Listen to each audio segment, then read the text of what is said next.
I was once told when I was when I learned about public speaking from a fabulously camp old actor on a BBC presenters course long ago, and he said a couple of things to me. Not that, but he said, "Young man," I was very pleased with it. He said, "Young man, you remind me of a more juvenile but better-looking Marlon Brando," and I was very pleased with that. But even more interesting was about the thing about public speaking. He said, "The only thing you ever have to remember is that to do it well, you have to be either absolutely sober or quite the opposite." And so anyway, I can't speak for the other people who are following me, but anyway, I'm absolutely sober. Anyway, Eleanor O'Keeffe has asked me to say a few words very, very briefly about classic design. I mean, classic is my subject. I'll explain this is the title I decided to choose for it, but when I explain that in a moment. I mean, classic is, like most of us, a horribly abused and misunderstood term. In architecture, classic suggests quality, continuity, and a tradition going back to the Greeks. When we say classic today, it may suggest to some of us sort of cool sobriety, but really, if I'm honest, it's actually all about sex.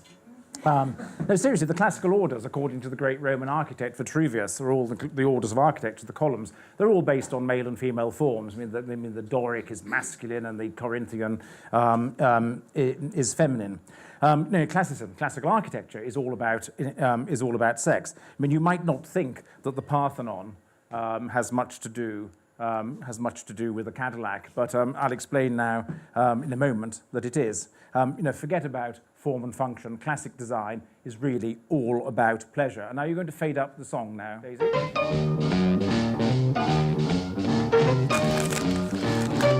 You've been just listening very briefly to a number called Rocket 88 by Jackie Brenston and the Delta Kings, which included Ike Turner, who later married Tina. He was part of that band. It was inspired, my point is, by a car called the Oldsmobile Rocket 88. By many people's estimation, it's the first rock and roll number. And the first rock and roll number was inspired by a motor car. And if you have the patience later to listen to the lyrics, you'll see that in Jackie Brenston of the Delta Kings song, the possession of a car is actually the equivalent of the possession of a woman. This here is the famous, of course, pink Cadillac, the 1959 Cadillac Eldorado.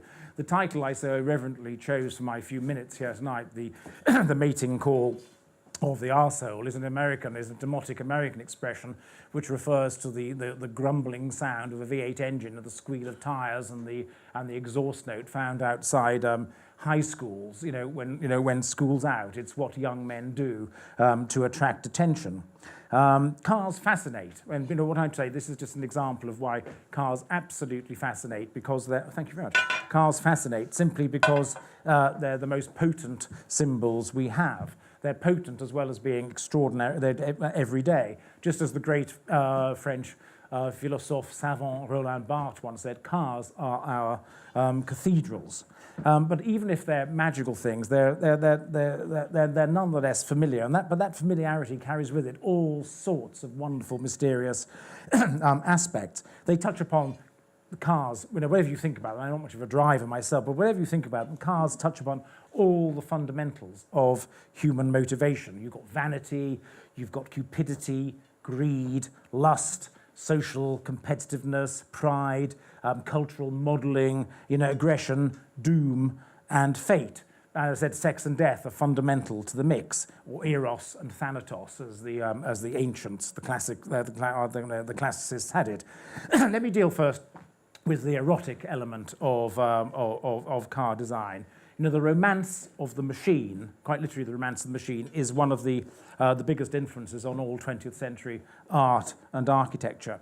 I mean, at one level, it's Le Corbusier looking at cars and aeroplanes, thinking that He said, a house is a machine for living in. His architecture was inspired by looking at Voisin aeroplanes and Voisin motor cars. But there are other things too. The actual sexual suggestiveness of the internal combustion engine, with all its revolving cranks and reciprocating shafts and things.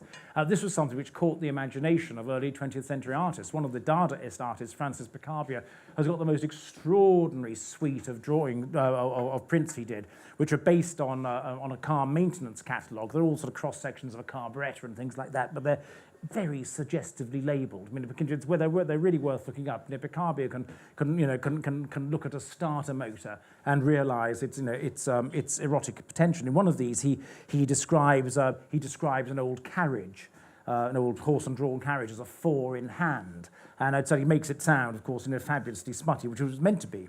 I mean, driving a car, the early modernist architects and designers realised, is in fact a sort of it's a sort of intercourse, with a machine. The control and release of a car's potency, its power, its latent power, is an obvious erotic metaphor, at least it is to me. And additionally, of course, it's significant, I think, that dictators, dictators of the right or the left, always have the most astonishing collection of motor cars. Castro's got a bunker in Cuba full of the most astonishing vehicles. I mean, because vehicles are a way of articulating power and prestige. This is an nowadays unknown American television hostess called Dagmar. I mean, Dagmar is, you can see what Dagmar's most profound attributes are. And these were very consciously imitated on American cars in the 1950s, and these protuberant features on the back and front of American motor cars actually became known as Dagmars,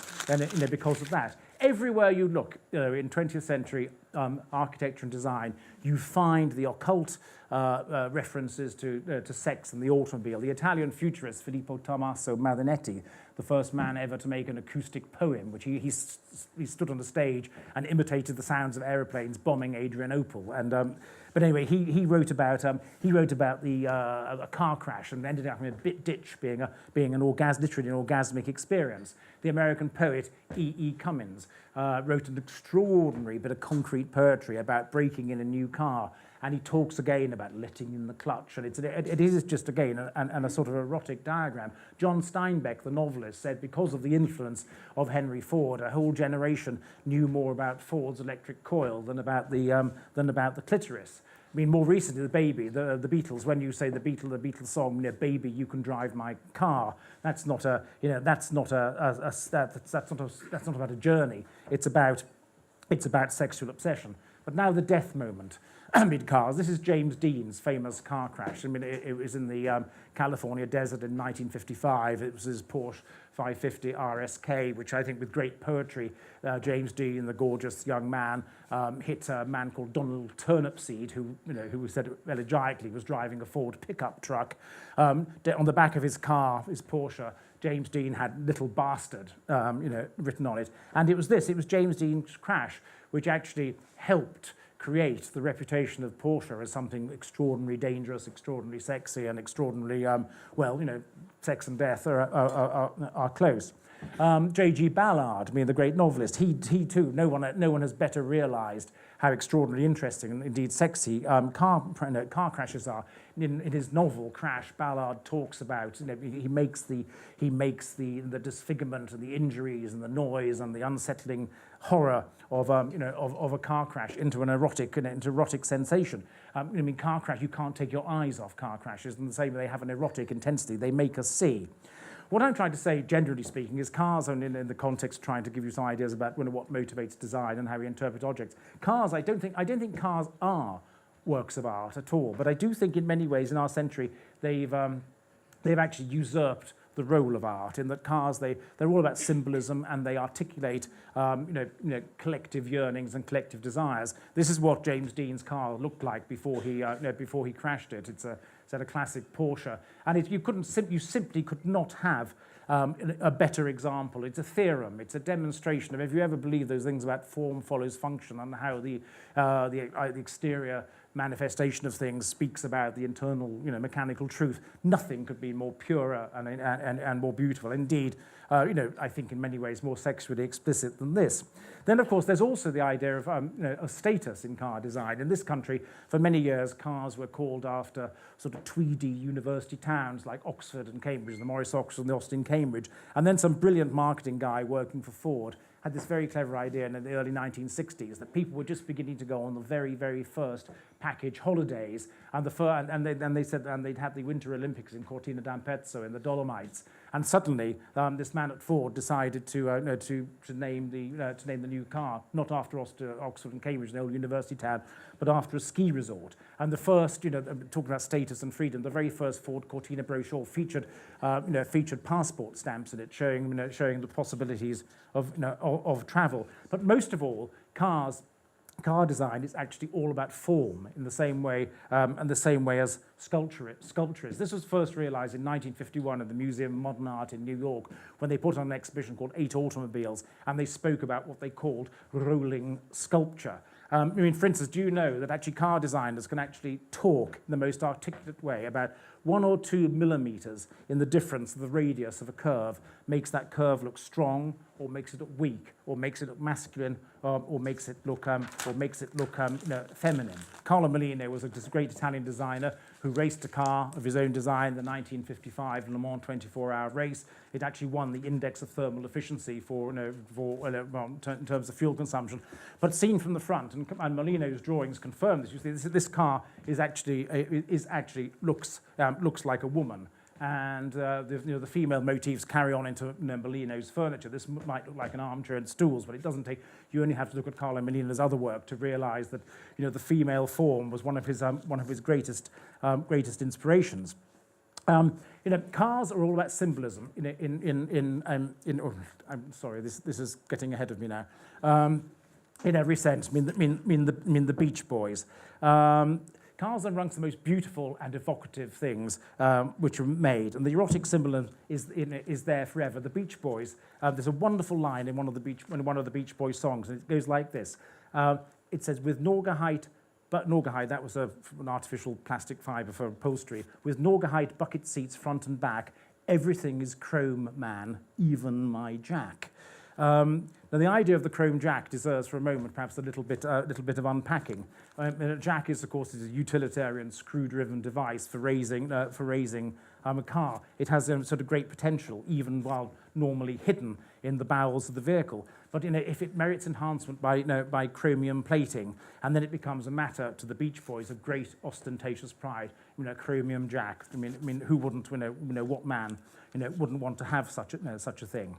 I'm so sorry. The girl with the E-Type Drag. The E-Type Drag routinely described as the most beautiful car ever made.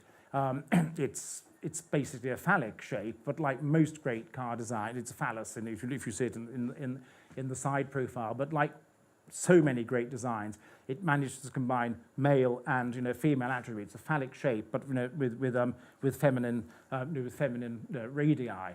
And feminine curves. And this is a classic Volkswagen in the Alps, but I've just got to tell you this most wonderful, wonderful story. Years ago, when I was running a thing called the Design Museum, my secretary came in and said, I got this very strange letter from a man in Kansas who wants to know if you're interested in Volkswagens. And I said, well, please, will you just tell him, yes, I greatly admire the designs of Dr. Ferdinand Porsche, the designer of the Volkswagen, and the letters came back and forth. And he came back to me and he said, no, do you actually really like Volkswagens? And it turned out that this man could actually only achieve sexual gratification by congress, by physical congress with his car. But anyway, be that as it may, there's something to me about the way our internal emotions are. As Shakespeare said, there's no art to see the mind's construction in the face. The same thing applies to machinery.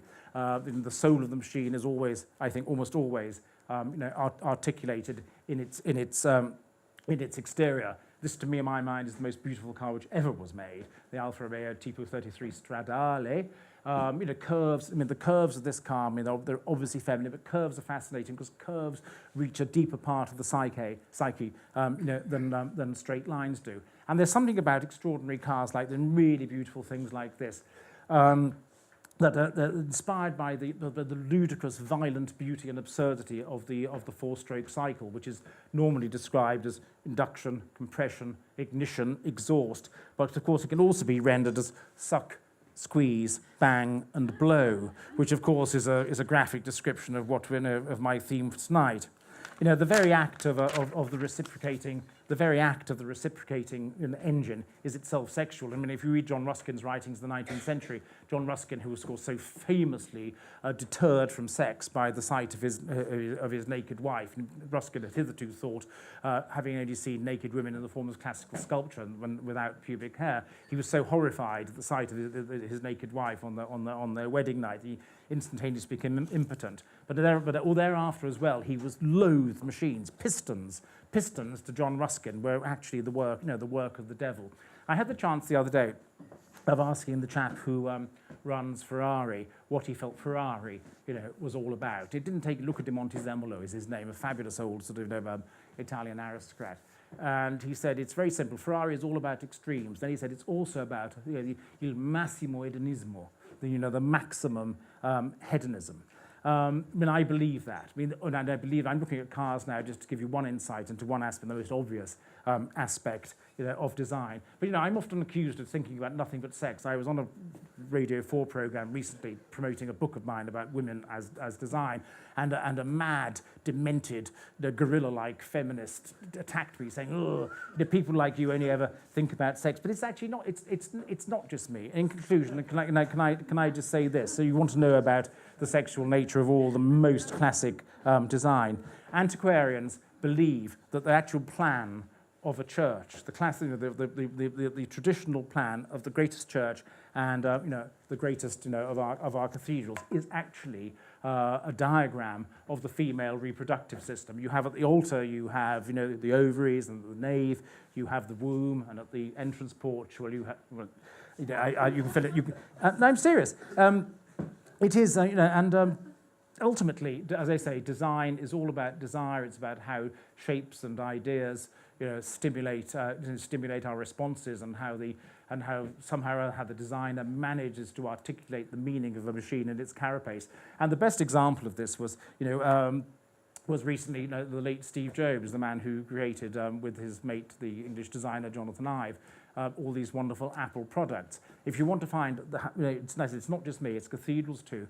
And style and sex is inherent in this machine, because Jobs actually said, a design is good if you want to lick it. So you may not want actually to lick a Cadillac or a cathedral or the Parthenon, but you can see where I'm going. Anyway, thank you.